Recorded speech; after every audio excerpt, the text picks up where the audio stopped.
सांगली जिल्ह्यातील खानापूर तालुक्यातील विटा शहरातील शितोळे गल्ली सुतारवाडा या परिसरात अक्षरशः दहशत निर्माण झाली। सविस्तर महिला वर्गातून मिळालेली माहिती अशी आहे की रात्री 12 वाजले की अक्षरशः त्या परिसरातील कुटुंब भयभीत होतात। या पाठीमागचं कारण समजल्यानंतर एक धक्काच मोठा बसला। सविस्तर कुटुंबाने दिलेली माहिती व नागरिकांनी दिलेली माहिती अशी आहे की रात्री 12 वाजले की त्या परिसरात गेली 4 ते 5 दिवस झाली घरावर दगड फेकण्याचा प्रकार घडतोय।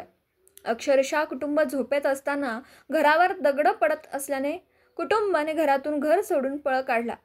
प्रत्येक वेळी रात्री 12 नंतर दररोज घरावर दगडफेक होत असल्याने हा प्रकार कोण करतात, का करतात, कशासाठी करत आहे, कोण आहेत हे दगडफेक करणारे, असे अनेक प्रश्न त्या परिसरात महिला वर्गातून उपस्थित होत आहेत। मग रात्रीच हा प्रकार घडत आहे। अमावस्या पौर्णिमा आली की रात्री 1:30 वाजण्याच्या सुमारास भयभीत आवाज काढणं, कडी वाजवणं असेही प्रकार त्या परिसरात होत असल्याने अक्षरशः महिला आपला जीव मुठीत धरून घरामध्ये राहतात। घराच्या बाहेर यावं तर काय होईल देव जाणे।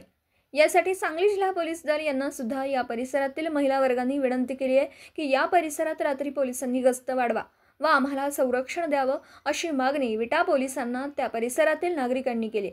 रात्रीचा हात चाललेल्या खेळामुळे अक्षरशः त्या परिसरातील रहिवासी दहशतीखाली आहेत।